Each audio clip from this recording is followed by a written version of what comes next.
welcome back to my channel. It's Megan, and today I'm going to be doing the top 22 books I want to finish before 2022 is over. So we are June 1st, halfway through the year, ready to rock and roll in the second half. The whole year so far has been such a fluctuation roller coaster for me as far as reading slump. I keep getting very invested in other hobbies such as D&D, binge watching TV shows. So my reading has really fluctuated throughout this past 6 months, but I'm hoping to get on the ball the next 6 months and really strive to diminish some of this physical TBR, because we are currently over 600 books on my physical TBR and it is overwhelming. So without further ado, let's jump into the books I want to read. So I have kind of 3 piles here.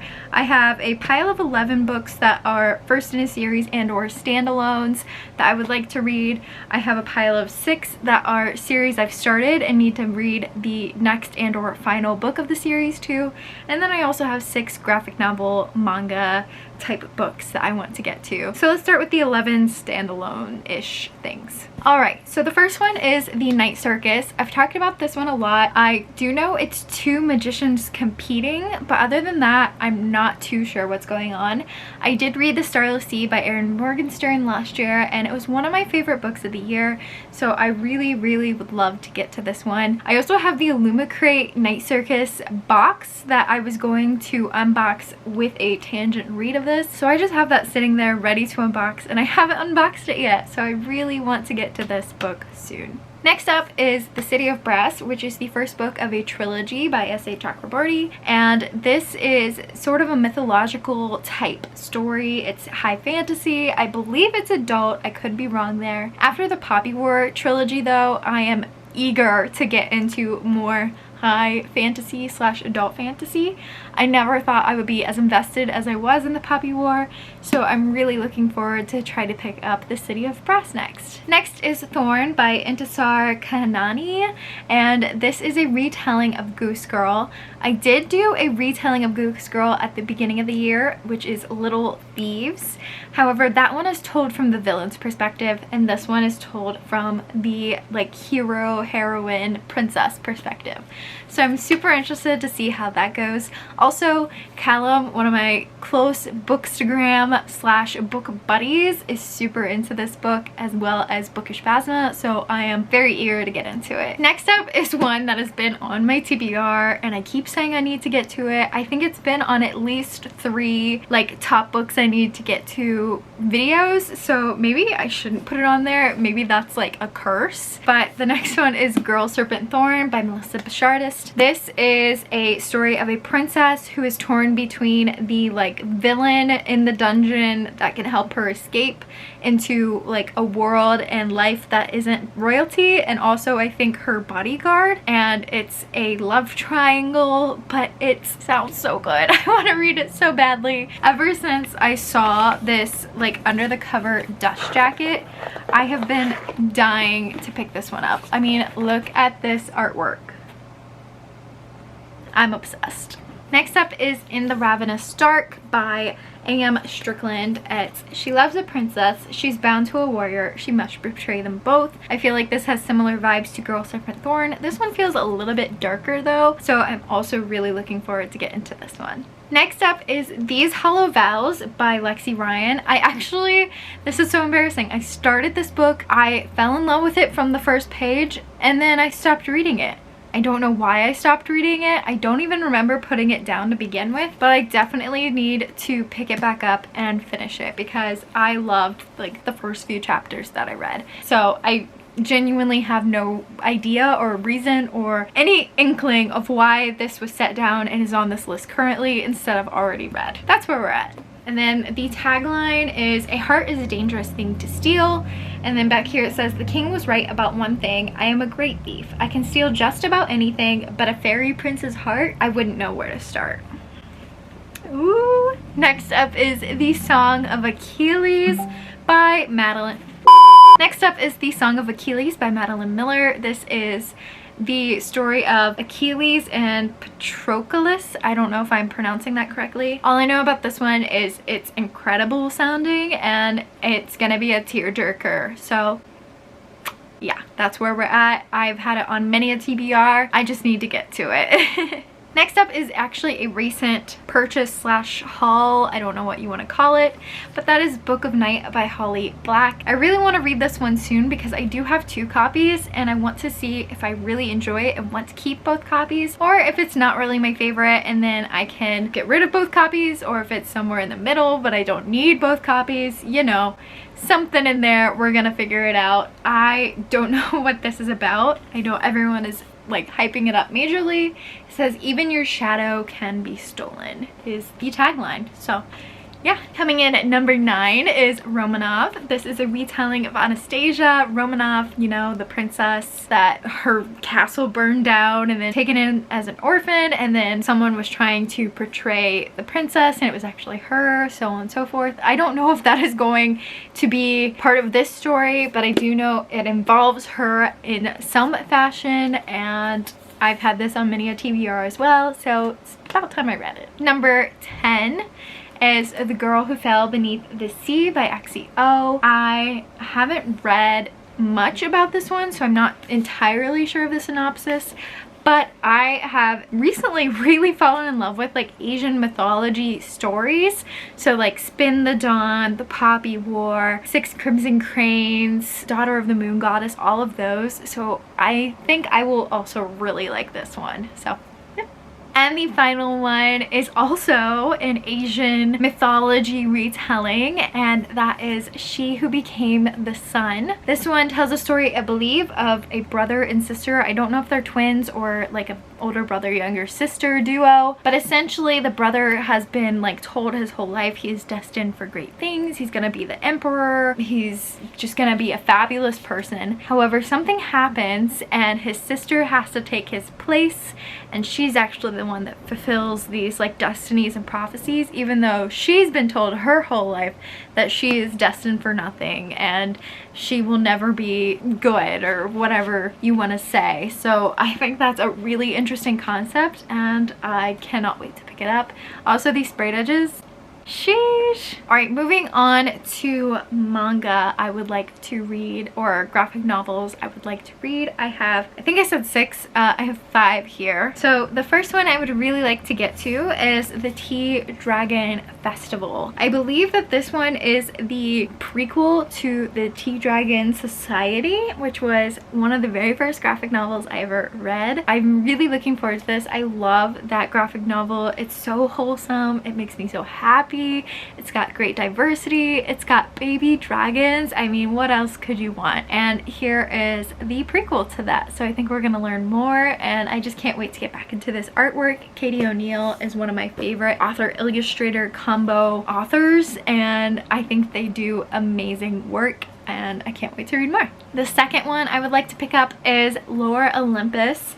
This is a retelling of Hades and Persephone. It started on Webtoon and it just got so popular that it became a printed book series similar to Heartstopper. And I'm so ecstatic to pick this one up. I don't know how I haven't already. I do have the special edition here, so I can't wait to read it. Oh my gosh, I can't wait to get into this world and understand all the references and just be part of it. So yeah. Next is Attack on Titan Volume 1. If you followed my channel a little bit, like obsessed. I became obsessed with Attack on Titan. I watched the anime leading up to what I thought was the final season, but of course it has now since been announced that there's going to be another season. But I need to read the manga and just get more in depth into this world and just experience it all over again. So here is the first volume. And then we have In Real Life by Cory Doctorow and Jen Wang. Jen Wang is another one of my favorite illustrators. They wrote The Prince and the Dressmaker, which was a really good graphic novel. Highly recommend. This one I believe is about like a Prince and the Pauper retelling almost. I don't know if it's this girl. I think it's, okay. Backtrack, we're starting over. I believe it's this girl. She's like a video gamer, and then this is her video game persona. So it's like her living in her reality, or like her in real life versus her video game life. So I think that's where we're going with this. Okay, the final 6 books are books that I've started series for and need to read the next in the series or finish the series. First up, we have A Beautiful Evil by Kelly Keaton. The first book in this series is called Darkness Becomes Her. It is a paranormal, ooh, what do they call it? Urban fantasy. It's a paranormal urban fantasy in which we are following a girl who just wants to find out more about her mother that isn't really around. So she goes on the hunt for clues and ends up in New Orleans and ends up finding out that she is the daughter of something much more, and that she's maybe not as strange as she originally thought, because other people out there are like her in some very specific fashion. The only hint I'll give is that the series is called Gods and Monsters, and yeah, here's A Beautiful Evil. So I need to pick this up. It's the second book of the, I believe it's a trilogy, but it could be a quartet. And thank you, Ashley from Fiction and Fantasy, because Ashley is the one who introduced this series to me originally. Next up is Blood Witch.